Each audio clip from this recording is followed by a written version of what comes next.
সরকারিভাবে জাহাজ কিনতে দীর্ঘ সময় লাগে, তাই প্রথমবারের মতো নিজস্ব অর্থে দুটি বাল্কো কার্গো জাহাজ কিনেছে বাংলাদেশ শিপিং কর্পোরেশন বিএসসি।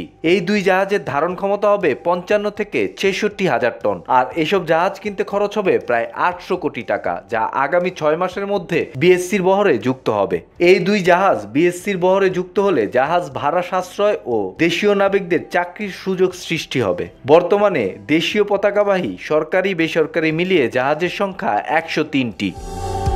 জাহাজ ব্যবসা লাভজনক হওয়ায় বড় বড় শিল্প গ্রুপ জাহাজের বহর বাড়াচ্ছে। একসময় দেশের রাষ্ট্রত্ব জাহাজের পরিচালনাকারী সংস্থা বাংলাদেশ শিপিং কর্পোরেশনে ৪৪টি জাহাজ ছিল, কিন্তু দীর্ঘদিনের নানান অনিয়ম, অব্যবস্থাপনা এবং দুর্নীতির কারণে ২০১৮ সালে এসে বিএসসির বহরে জাহাজের সংখ্যা নেমে আসে মাত্র দুটিতে। ২০১৯ সালে বিএসসি ৬টি নতুন জাহাজ কিনে বহরে জাহাজের সংখ্যা ৮টিতে উন্নীত করে। গত ৩০ সেপ্টেম্বর চট্টগ্রাম বন্দরের পতেঙ্গা ডলফিন জেটিতে জ্বালানি তেল খালাসকালে বিস্ফোরণ এবং অগ্নিকাণ্ডে ক্ষতিগ্রস্ত হয় লাইটার জাহাজ এমটি বাংলার জ্যোতি ও এমটি বাংলার সৌরভ। বিএসসি এরই মধ্যে ৩৭ বছরের পুরনো এবং আয়ুষ্কাল ফুরিয়ে যাওয়া জাহাজ দুটি বহর থেকে সরিয়ে নিয়েছে। এখন বহরে জাহাজ আছে ৫টি। এগুলো বিদেশি অপারেটর দিয়ে পরিচালনা করা হচ্ছে। বিএসসি সূত্রে জানা যায়, বিএসসির বহরে এখন পর্যন্ত ৪৪টি জাহাজ যুক্ত হয়েছে।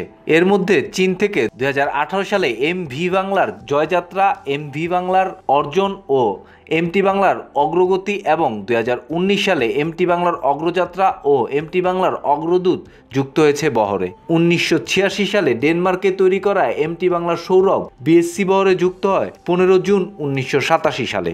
আর ১৯৮৭ সালে তৈরি করা হয় এমটি বাংলার জ্যোতি, বহরে যুক্ত হয় একই বছরের ১৫ই মে।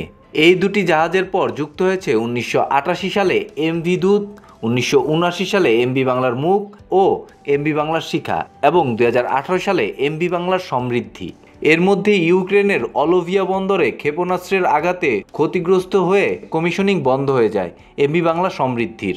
এজন্য ভীমা প্রতিষ্ঠান থেকে ১৫৩,৭৫,৯০,০০০ টাকা ক্ষতিপূরণ পেয়েছে সংস্থাটি। তবে বাকি ৩টি জাহাজ স্বাভাবিক নিয়মেই বাতিল হয়ে যায়। এছাড়া বাংলার জ্যোতি ও বাংলার সৌরভ নামের দুটি লাইটার জাহাজ বহিনঙ্গরের মাদার ভেসেল থেকে ইস্টার্ন রিফাইনারি ডলফিন জেটিতে তেল আনয়ন কাজ করত। দুটি জাহাজই সম্প্রতি হওয়া অগ্নি দুর্ঘটনায় ক্ষতিগ্রস্ত হয়ে বাতিল হয়ে যায়। এছাড়া সক্রিয় রয়েছে 5টি জাহাজ। এসব জাহাজ থেকে সর্বশেষ ২০২৩-২৪ অর্থবছরে ২৫০ কোটি টাকা মুনাফা করেছে।